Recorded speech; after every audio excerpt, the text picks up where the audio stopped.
This second collection of slides doesn't really, it kind of shows up in the book in different places. Some of them actually don't show up much. There may be a few paragraphs here and there, but I kind of grouped them in a different way and placed them in here. So it's some of these things you'll find in the textbook, but some of them might not even show up at all. So we'll start by looking at visual structures. Remember that picture I stole with the raw data, data tables, the encoding, and so forth. So visual structures are the encoding. So we start from some numbers that we have in a certain format, and then we want to go to create some visuals. How does that happen? So that the whole thing is visual encoding. Then I'm going to talk a little bit about kind of this principle of Gestalt can help visualization, can hurt visualization. Talk about pre-attentive processing, and then how creating misleading, what can make visualizations misleading, and then Tufte's principles of graphical excellence. So we kind of start with the visualization and kind of move then with principles on how to build them. And I have this picture of an engine because if I show you, most people, an engine, you won't understand necessarily how fast that car is, how it accelerates, how it handles, how much fuel it burns. So a lot of the visual structures part, unlike other fields where you can kind of build up from smaller building blocks, visualization doesn't work that way. But I still think you need to know some of these concepts that we build visualizations out of. And the complicated part with visualization, with human computer interfaces in general, not only visualizations, is that if I have two good things that work and I combine them, I may have something that completely fails. So there is no building blocks. You cannot really build it from take two things, again, two things that work, put them together. We may take a thing that doesn't work and another one that it's unproven, put them together, and people may love it and they can be very efficient at their job. So that's where the problem is. A little bit like, you know, if you want to compute, if you have a truck and you want to maximize the profit, and you decide to, you know, and let's say you're doing animal transport, and you decide to take, you know, 4 lions, and then you have room for 20 chicken in it. If you put the 4 lions and 20 chicken in there, by the time you get there, you're not going to have the chicken, or 1 lion and 200 chicken. They're not going to be there anymore. So your profit disappears. So that's kind of how sometimes these visualizations work. But again, I still think we need to look a little bit under the hood, kind of what makes a visualization and what are the basic blocks for it. So these are kind of the three. The temporal encoding is maybe the easiest to talk about, but let's talk about the spatial substrate and so forth. So space is how the space is organized, real estate. Sometimes you're going to hear me say real estate when we talk about visualization. Screen space is important. It doesn't have to be screen space because we can pan and zoom, so it may be even virtual screen space is important. But space is dominant. It's how we perceive the visualization many times. And we can have axes, but some of the spaces may not have axes at all. Like if I have think about a network diagram, I have some nodes floating in space, there is no axis, there's no X and Y. I mean, there's no meaning attached to it for an X and Y axis. So sometimes the axes can be completely unstructured. They may be nominal, ordinal, or quantitative. The way, you know, a normal X and Y scatter plot is generally quantitative, but the space can be divided out. We can have columns of space rather than an axis, a continuous axis. The other thing that happens is sometimes we have linear axes. That's an example. Other time the axis is maybe circular. We may even have a spiral axis where we kind of put our information in there. That's also good if you look at a visualization and it has a weird axis. Like if it's circular, always ask yourself, what do I gain? Or how would this look like if I make it linear, if I make it straight? Would it look better? Sometimes it actually, you realize it will look much better. And sometimes you realize, oh, it's just a bar chart if I do it that way. Hard to beat a bar chart. Hard to have visualizations that don't simplify to a bar chart, where a bar chart is better than the current state of things. So that's kind of how axes are employed.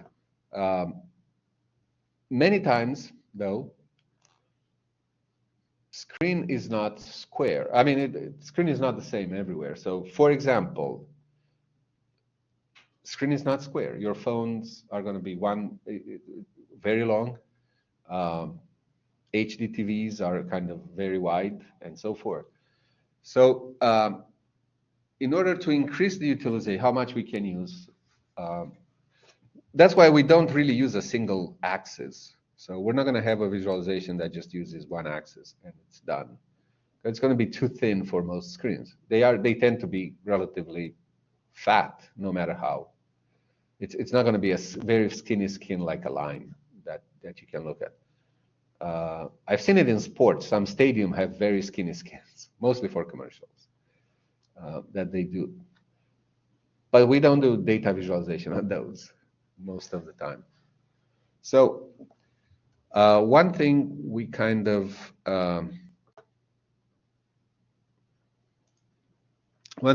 do for that to increase utilization,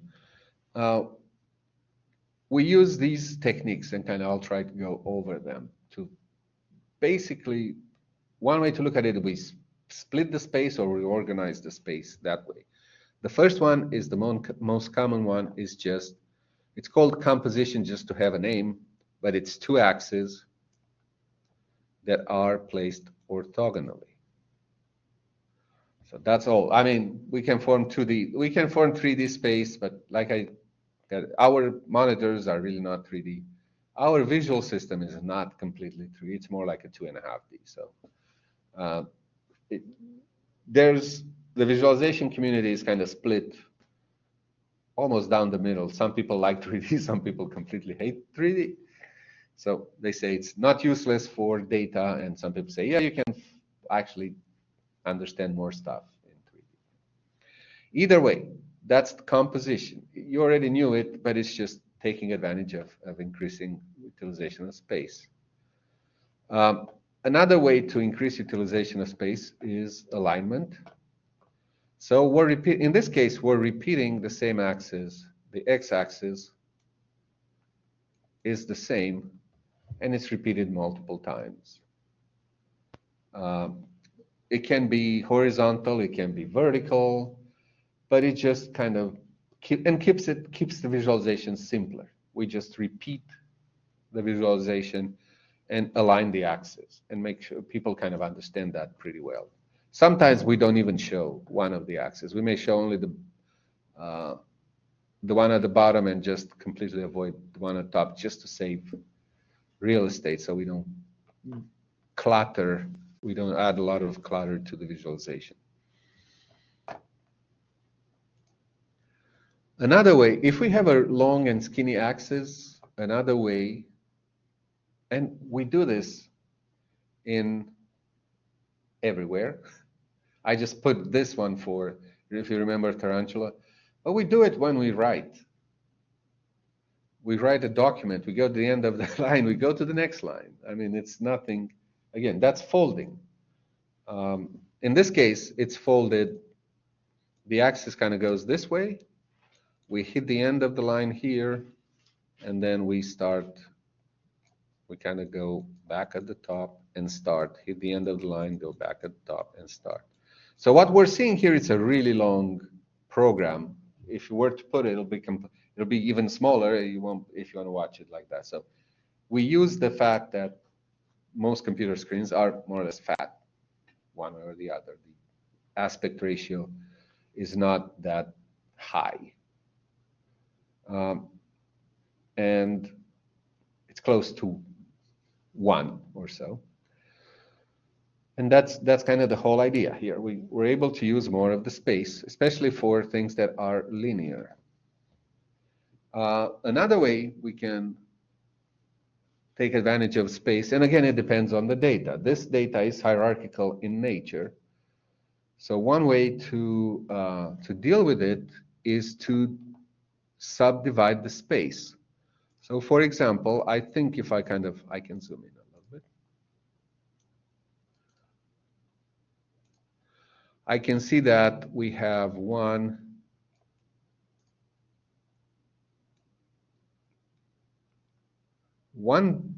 part of this visualization is divided that way. There's another part right here. And I think this is another part. And then, so the first recursive, if basically we do the same thing over and over. And then this space is also the space inside the left pane is further subdivided.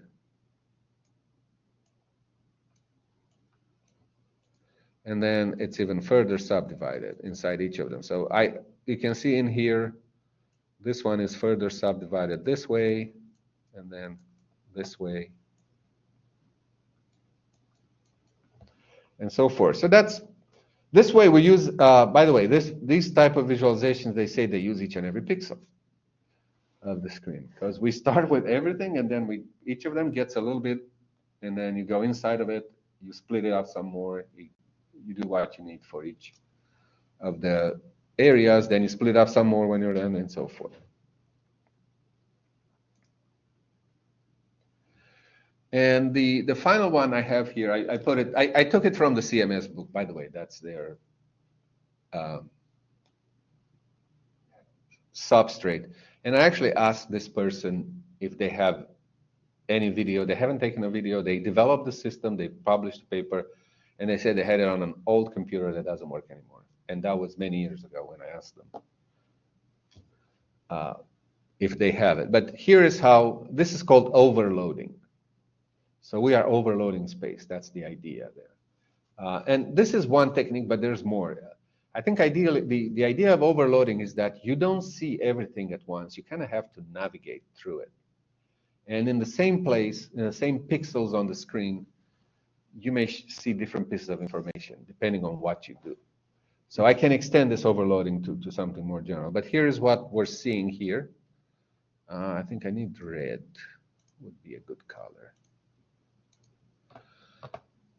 And they said this is something about the stock market. And there are 6 axes here.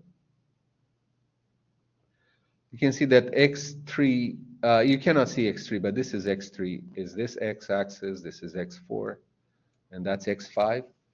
And they stay there. And then we have time, and then we can kind of see X1 is here. Time is going up, and X2. So they're able to show time and 2 other parameters. But for this to work, a person is going to have to take this cube and move it around. And as you move around, you can kind of see these are surfaces, 2.5D surfaces. They're not 2D, they're not 3D. They're 2.5 surfaces. So I can take this box and move it, and then the surface will change.